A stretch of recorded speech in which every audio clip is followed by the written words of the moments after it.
ਦੁਨੀਆ ਭਰ ਵਿੱਚ ਵਸਦੇ 25 ਕਰੋੜ ਤੋਂ ਵੱਧ ਪੰਜਾਬੀਆਂ ਦੇ ਹਰਦਿਲ ਅਜ਼ੀਜ਼ ਭੁਲੇਖਾ ਟੀਵੀ ਵੱਲੋਂ ਪ੍ਰੋਗਰਾਮ ਗੱਲਬਾਤ ਲੈ ਕੇ ਤੁਹਾਡੀ ਸੇਵਾ ਵਿੱਚ ਹਾਜ਼ਰ ਮੈਂ ਹਾਂ ਤੁਹਾਡਾ ਸੇਵਕ।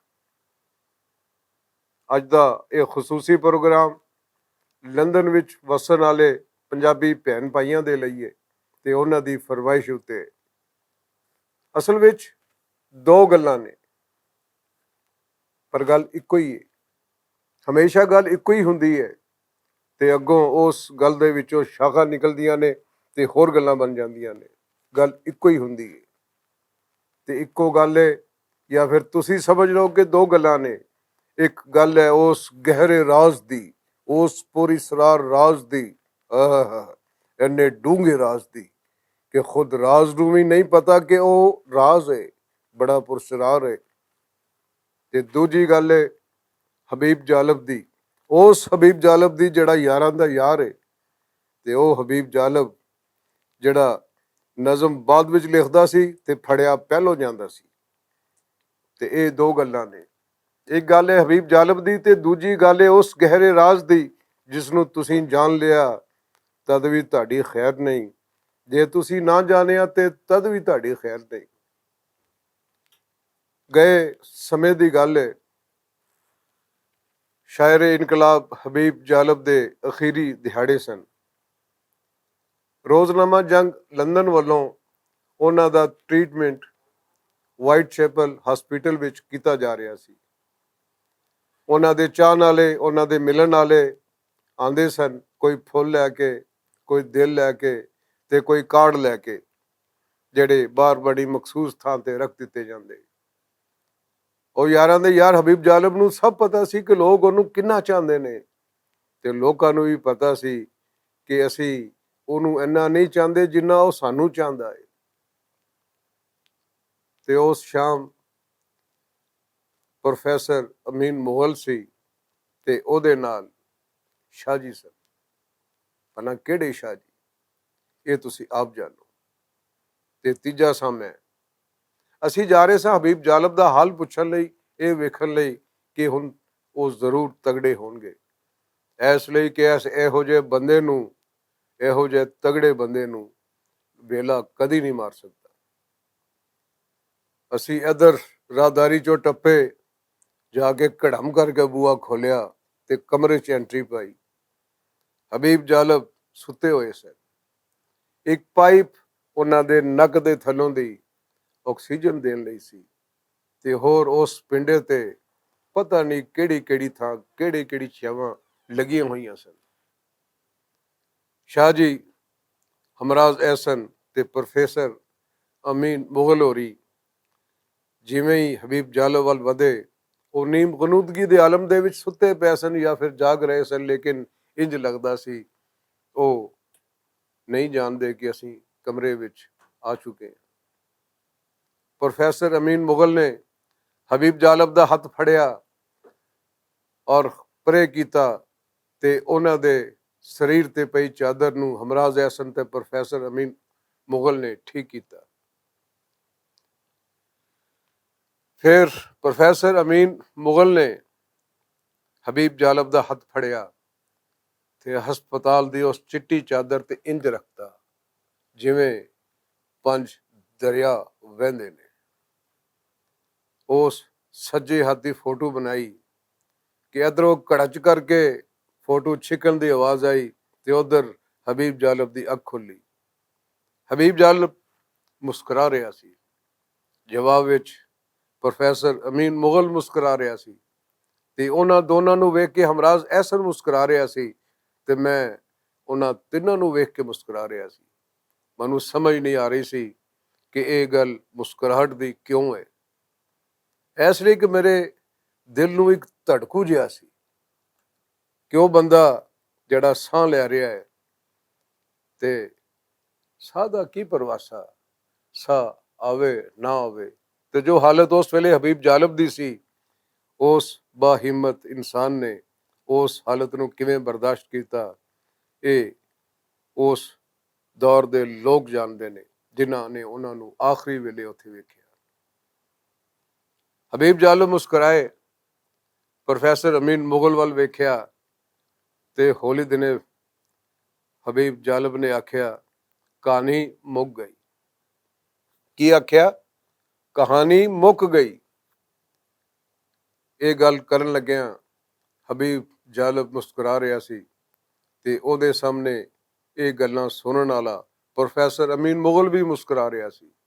ਦੋਨੋਂ ਇੱਕ ਦੂਜੇ ਨੂੰ ਮੁਸਕਰਾ ਕੇ ਵੇਖ ਰਹੇ ਸਨ ਤੇ ਹਮਰਾਜ਼ ਐਸਨ ਉਹਨਾਂ ਦੋਨਾਂ ਨੂੰ ਵੇਖ ਕੇ ਮੁਸਕਰਾਉਂਦਾ ਵੇਖ ਕੇ ਵੇਖ ਰਿਹਾ ਸੀ ਤੇ ਮੈਂ ਉਹਨਾਂ ਤਿੰਨਾਂ ਨੂੰ ਮੁਸਕਰਾਉਂਦਿਆਂ ਵੇਖ ਰਿਹਾ ਸੀ।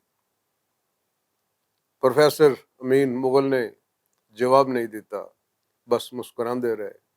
ਖਬਰੇ ਅੱਖਾਂ ਦੇ ਅੱਖਾਂ ਵਿੱਚ ਕੀ ਗੱਲਾਂ ਕਰਦੇ ਰਹੇ। ਇੱਥੋਂ ਜੇ ਕਹਾਣੀ ਨੂੰ ਕੱਟ ਕਰਤਾ ਜਾਏ ਤੇ ਗੱਲ ਉੱਥੋਂ ਸ਼ੁਰੂ ਕਰਨੀ ਹੈ ਇੱਕ ਰਾਜ਼ ਦੀ, ਉਸ ਗਹਿਰੇ ਰਾਜ਼ ਦੀ ਜਿਸ ਰਾਜ਼ ਨੂੰ ਰਾਜ਼ ਵੀ ਨਹੀਂ ਜਾਣਦਾ ਕਿ ਉਹ ਰਾਜ਼ ਹੈ।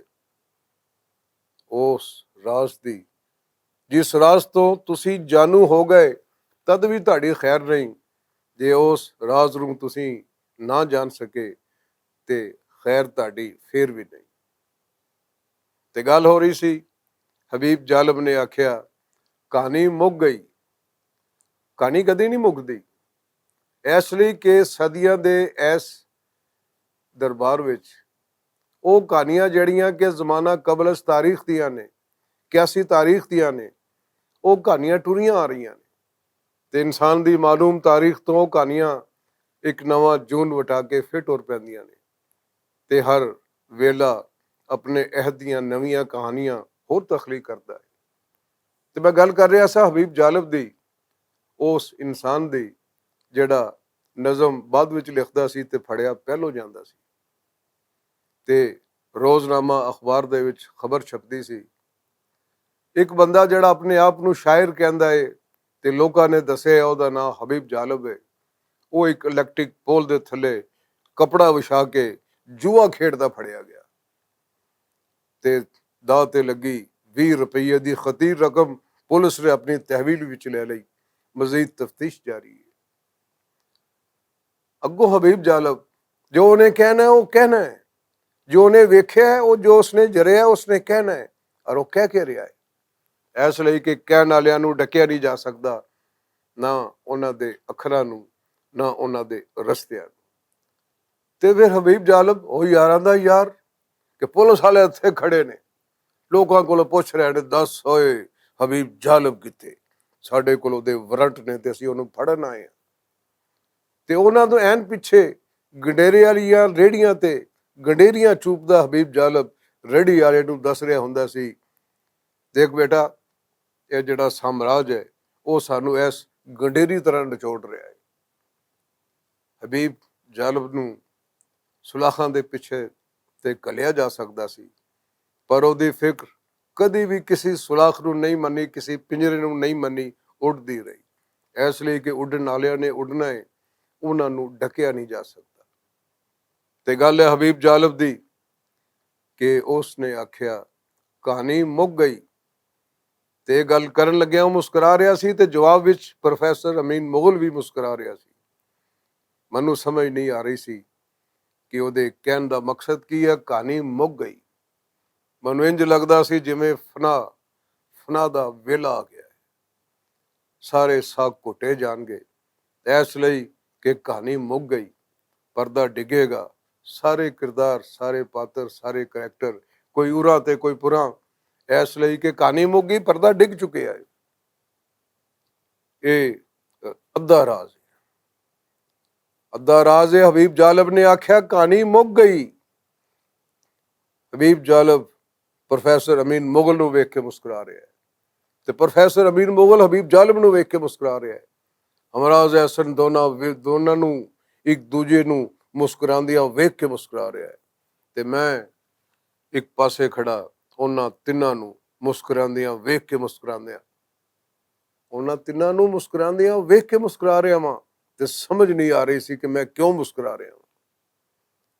ਇਹ ਉਸ ਗਹਿਰੇ ਰਾਜ਼ ਦਾ ਇੱਕ ਹਿੱਸਾ ਹੈ ਜਿਹਨੂੰ ਅਸੀਂ ਕਹਿੰਦੇ ਹਾਂ ਕਹਾਣੀ ਮੁੱਕ ਗਈ। ਅਜੇ ਵੇਲਾ ਜਾਰੀ ਸੀ ਤੇ ਉਸੇ ਵੇਲੇ ਪ੍ਰੋਫੈਸਰ ਅਮੀਨ ਮੁਗਲ ਦੀ ਮੁਸਕਰਾਹਟ ਹੋਰ ਵੀ ਗਹਿਰੀ ਹੋ ਗਈ। ਜਵਾਬ ਵਿੱਚ ਹਬੀਬ ਜਾਲਬ ਦੀ ਮੁਸਕਰਾਹਟ ਉਸ ਤੋਂ ਵੀ ਗਹਿਰੀ ਹੋ ਗਈ। ਪ੍ਰੋਫੈਸਰ ਅਮੀਨ ਮੁਗਲ ਨੇ ਆਖਿਆ, ਕਹਾਣੀ ਕਦੀ ਨਹੀਂ ਮੁੱਕਦੀ, ਕਹਾਣੀ ਜਿਉਂਦੀ ਰਹਿੰਦੀ ਹੈ, ਕਹਾਣੀ ਟੁਰਦੀ ਰਹਿੰਦੀ ਹੈ, ਇਸ ਲਈ ਕਿ ਕਹਾਣੀ ਅਮਰ ਹੈ। ਕਿਰਦਾਰ ਸਾਨਵੀ ਨੇ, ਕਹਾਣੀ ਚੱਲ ਰਹੀ ਹੈ, ਕਹਾਣੀ ਨਹੀਂ ਮੁੱਕੀ, ਕਹਾਣੀ ਚੱਲ ਰਹੀ ਹੈ। ਗੱਲ ਨਿੱਕੀ ਜਿਹੀ, ਯਾਰ ਫਰੂਕਾ ਕੀ ਬਣੇਗਾ ਇਸ ਦੁਨੀਆ ਦਾ, ਮੈਨੂੰ ਤੇ ਕੋਈ ਸਮਝ ਨਹੀਂ, ਤੁਹਾਨੂੰ ਹੈ ਜੇ ਸਮਝੋ ਤੇ ਸਮਝਾਓ, ਕਹਾਣੀ ਬੰਨੇ ਲਾਓ।